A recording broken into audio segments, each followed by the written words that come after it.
Hello दोस्तों, स्वागत है आपका अपने यूट्यूब चैनल दिव्य में स्टडी विद अहनस में। जैसा कि आप सभी जानते हैं, हमारी यूट्यूब की जो क्लासें हैं, जीके की जो क्लासें हैं वो रेगुलर हो रही हैं। और मैं आशा करता हूँ इनसे आपको बहुत ज़्यादा फ़ायदा हो रहा होगा।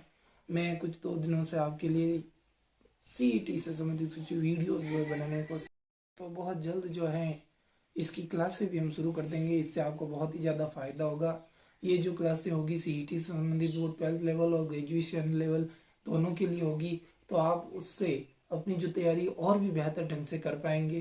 तो बहुत जल्द आपके लिए जो हमारे यूट्यूब पे कुछ प्रॉब्लम्स आ रही है, क्योंकि मैंने अभी नया नया यूट्यूब चैनल शुरू किया, तो उसमें बहुत सारी प्रॉब्लम्स आ रही है। जैसे कि आप समझ सकते हैं, माइक हमारे पास है नहीं, पीछे ब्लैक बोर्ड भी आपको दिख ही नहीं रहा हो कि वो है ही नहीं, तो कैसे दिखेगा। तो बहुत जल्द जो है ये सारी चीज़ें आपके पास अवेलेबल करवा देंगे हम कुछ दिनों बाद। इसके लिए आपके सपोर्ट की बहुत ही ज़्यादा ज़रूरत है। तो आप मुझे यूट्यूब पर सपोर्ट कीजिए, लाइक कीजिए, शेयर कीजिए और चैनल को है जो सब्सक्राइब कीजिए। इससे हमें जो है आपके चैनल लाइक सब्सक्राइब से जो है मोटिवेशन मिलता है, और हमारे द्वारा और भी बेहतर तरीके से जो है ये सारी चीज़ें जो है यूट्यूब पर आपको दी जाती है। मेरे चैनल पे जो भी चीज़ें आपको मिलेगी वो फ्री ऑलमोस्ट होगी, इसकी कोई रेंज नहीं होगी, ये सब फ्री में आपको जो है मिलेगी। तो आप अपनी तैयारी को जारी रखिए। चलिए आज की क्लास को शुरू करते हैं। जैसे कि बहुत दिनों से हमारी कुछ जीके की सामान्य जानकारी से संबंधित 6 क्लासें हो चुकी है, जो आपको मेरे यूट्यूब चैनल पर मिल जाएगी। और आज जो है इनकी प्लेलिस्ट भी जो है तैयार हो जाएगी, और आप उसके अनुसार जो है रेगुलर अपनी क्लासों को, अगर कोई बाई चांस जो है शुरू से क्लासें नहीं ले पाया है, तो वो भी अपने यूट्यूब चैनल पर जाकर उन क्लासों को व्यवस्थित रूप से ले पाएगा। तो आज हम जो है एक प्लेलिस्ट अपने जीके की जो सामान्य जानकारी की है उसको बना देंगे, और उससे आप बेहतर तरीके से आराम से पढ़ पाएंगे। और इसका कोई भी चार्ज नहीं होगा, हमारे पास कोई ऐप नहीं है या कोई अदर चीज़ जो है वो बिल्कुल भी नहीं है जिसके लिए आपको पेमेंट करना पड़े। कोई भी किसी भी तरह का पेमेंट करना नहीं है आपको, बस आपको अपनी पढ़ाई को जारी रखना और तैयारी करते रहना है। तो चलिए आज की क्लास को शुरू करते हैं। इसके लिए आप हमारी कंप्यूटर स्क्रीन पर जो है आ जाएंगे। Thank you. जैसा कि आपको पता ही है, कल जो है हमने अपने जो भी चीज़ें कुछ त्योहारों के बारे में हैं और कुछ शुभंकर जो होते हैं उन सब के बारे में जो हमने चर्चा कर ली थी। आज का जो हमारा टॉपिक है वो टॉपिक है ऊर्जा। तो आज जो ऊर्जा संसाधन हमारे भारत में है, या उनसे संबंधित कौन सी परियोजनाएं चल रही है, कौन से विद्युत ग्रह प्रस्तावित हो रख चुके हैं, कौन से सोलर पार्क बन चुके हैं, कहाँ कहाँ पर बने हुए हैं, तो इस पर आज जो है हम चर्चा करेंगे। तो आज का जो हमारा टॉपिक रहेगा वो रहेगा ऊर्जा। तो आप इस पर बड़े ध्यान से सुनेंगे और देखेंगे। अगर आप लिखना भी चाहें तो आपके सामने जो पीडीएफ दिख रहा है आप उसको बड़े आराम से देख सकते हैं। क्वालिटी में प्रॉब्लम आ रही है तो अपने वीडियो की जो क्वालिटी है वो आप बढ़ाकर इसको देख सकते हैं। मैं जानता हूँ अभी बहुत सारी प्रॉब्लम्स आ रही होंगी जो मुझे भी फेस करनी पड़ रही है और आपको भी करनी पड़ेगी, लेकिन धीरे धीरे जो है ये प्रॉब्लम्स सही हो जाएंगी। तो आप जो है अपनी तैयारी को बेहतर ढंग से करते रहिए, और हमारी तरफ से जो भी प्रॉब्लम्स है वो हम बड़े शुरू से जो है धीरे धीरे कंप्लीट करते रहेंगे और उनको दूर करते रहेंगे। तो राजस्थान परमाणु परियोजना की जो शुरुआत है, राजस्थान परमाणु परियोजना की जो शुरुआत है वो 1973 ईस्वी में हुई थी। आगे बात करें तो भारत का प्रथम प्राकृतिक यूरेनियम भारी जल एवं प्रशीतन परिचालित परमाणु केंद्र जो है अपने रावतबाटा चित्तौड़गढ़ में है। आगे बात करें तो राजस्थान में दूसरा जो परमाणु विद्युत गृह प्रस्तावित हुआ है, पहला तो हो गया रावतबाटा चित्तौड़गढ़ में।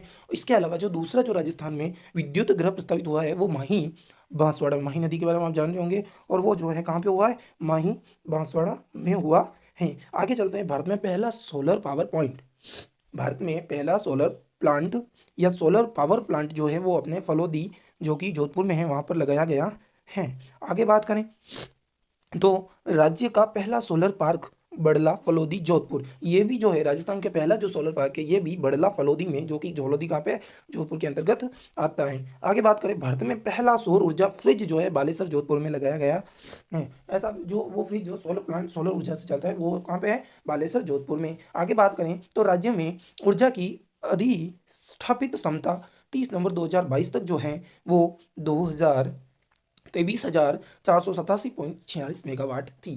तो कितनी थी राज्य में ऊर्जा की अष्टपात क्षमता जो है 30 नवंबर 2022 तक जो है कितनी थी, 23,487.46 मेगावाट।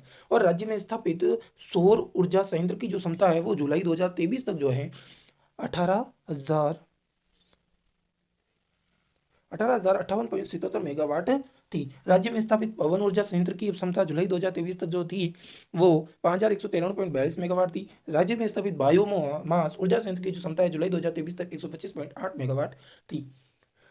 तो इन जो आंकड़ों को आपको बड़े ध्यान से देखना और उनको इन आंकड़ों को जो है याद रखना है। अब तापीय विद्युत परियोजनाओं की बात की जाए, क्योंकि तापीय विद्युत परियोजना की, तो राजस्थान का पहला कोयला विद्युत ग्रह कहाँ पे है? कोटा तापीय विद्युत परियोजना पर है। ये कौन क्या है? राजस्थान का पहला कोयला विद्युत ग्रह। राज्य का पहला सुपर थर्मल विद्युत ग्रह जो है सूरजगढ़ ताप बिजली परियोजना है। ये जो पहला जो है सुपर थर्मल विद्युत ग्रह वो क्या है? सूरजगढ़ में ताप बिजली परियोजना। आगे चले, छबड़ा तापीय विद्युत परियोजना कहाँ पे? तो ये छबड़ा में, और छबड़ा कहाँ पे है, कौन से जिले में आता है? तो ये जो है 12 जिले में आता है। काली सिंध तापीय परियोजना की बात की जाए तो ये भी झालावाड़ में है, और काली सिंध तापीय परियोजना झालावाड़ में स्थित है। आगे बात करें, सतपुड़ा विद्युत ग्रह जो है राजस्थान, मध्य प्रदेश, गुजरात का सम्मिलित विद्युत ग्रह है। तो आपके लिए एक सवाल ये भी बनता है कि राजस्थान, मध्य प्रदेश और गुजरात का सम्मिलित विद्युत ग्रह कौन सा है? तो आपके लिए जो है ये जो है सतपुड़ा विद्युत ग्रह जो है राजस्थान, मध्य प्रदेश, गुजरात का सम्मिलित क्या है? विद्युत ग्रह है। आगे बात करते हैं, आगे बात करें तो बरसिंगसर ताप विद्युत ग्रह ये कहाँ पे है? तो ये बरसिंगसर में ही है। और ये बरसिंगसर कहाँ पे है? तो ये जिले बीकानेर में जो है आता है। फिर बात करें कपूरड़ी एवं जालिपा तापीय परियोजना, JSW बाड़मेर शक्ति ग्रह जो है वो बाड़मेर के अंतर्गत आता है। बीतनोक तापीय विद्युत परियोजना की बात की जाए तो दोस्तों बीतनोक तापीय विद्युत परियोजना जो है बीकानेर में है। कवई तापीय विद्युत परियोजना जो है 12 में है। और प्रस्तावित जल विद्युत परियोजनाएं, इनके अलावा जो जिनके जो प्रस्ताव, जिन विद्युत ग्रहों की जो है विद्युत परियोजनाओं के प्रस्ताव जो है दिए गए हैं, तो उनमें जो है ये निम्नलिखित विद्युत परियोजनाएं हैं। नंबर 1 झाकम लघु जल विद्युत परियोजना, राहू घाट जल विद्युत परियोजना और अनास जल विद्युत परियोजना। अब बात करें राज्य की वृहद सिंचाई परियोजनाओं की, तो ये परियोजनाएं नंबर 1 पे व्यास सिंचाई, जो कि लाभान्वित जिले इसमें अभी तक नहीं दिए गए हैं, और नदी जो है इससे संबंधित वो रावी और व्यास हैं। आगे बात करें तो भाखड़ा नहर, हनुमानगढ़, श्री गंगानगर, इसके जो लाभान्वित जिले हैं, इनसे जो लाभान्वित होंगे वो हैं हनुमानगढ़ और श्री गंगानगर। और ये जो है नदी कौन सी है? सतलज। बिसलपुर की बात की जाए तो इससे लाभान्वित जिला टोंक है, और नदी जो है बनास है। चंबल सिंचाई की बात की जाए तो कोटा, सवाई माधोपुर, बूंदी, बारा और चंबल नदी इसकी जो नदी है। एकलेरा सागर की बात की जाए तो ये 12 में। इससे पहले एक छोड़ गया पॉइंट हमारा गंग नहर जो है हनुमानगढ़, स्ट्रीट, गंगानगर, लाभान्वित जिले हैं, और नदी कौन सी है? तो सतलज। एकलेरा सागर जो है 12 में, नदी जो है वो चंबल। गुड़गांव नहर भरतपुर में, नदी यमुना नदी। हरिश्चंद्र सागर झालावाड़, कोटा, लाभान्वित जिले काली सिंध नदी पर। और इंदिरा गांधी नहर बीकानेर, मरड़गढ़, चूरू, गंगानगर इकाई बीकानेर, जोधपुर, जैसलमेर इकाई दो इकाइयों में इसके जो है जिले लाभान्वित जिले हैं, 2 इकाइयों में। और नदी जो है रावी और व्यास है।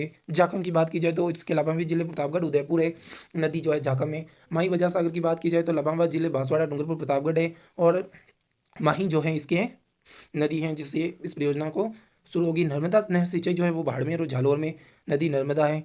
नौहर सिंचाई परियोजना हनुमानगढ़, चूरू में, रावी और व्यास। पार्वती पिंक कप 12 चंबल नदी में, सोम कमला अम्बा डूंगरपुर, सोम में, जवई पाली, सिरोही, जालोर, जोधपुर, और ये जो है जवई से संबंधित हैं। कल का जो हमारा टॉपिक होगा वो परिवहन एवं संचार होगा। आज की क्लास हम यहीं पर खत्म करते हैं। तो आज की क्लास को हम यहीं पर ख़त्म करते हैं। इससे आपको बहुत ही ज़्यादा फायदा हुआ होगा। आज का जो हमारा टॉपिक था ऊर्जा था, उससे संबंधित कौन कौन सी परियोजनाएं हैं, कौन कौन सी परियोजनाएं प्रस्तावित होने वाली हैं, कैसे कैसे आंकड़े हैं, कौन कौन से आंकड़े जो कि बहुत ही इंपॉर्टेंट है, कौन सी जो है अलग अलग राज्यों को मिलाकर एक परियोजना बनाई गई है जिससे मतलब अलग अलग राज्य लाभान्वित हो रहे हैं।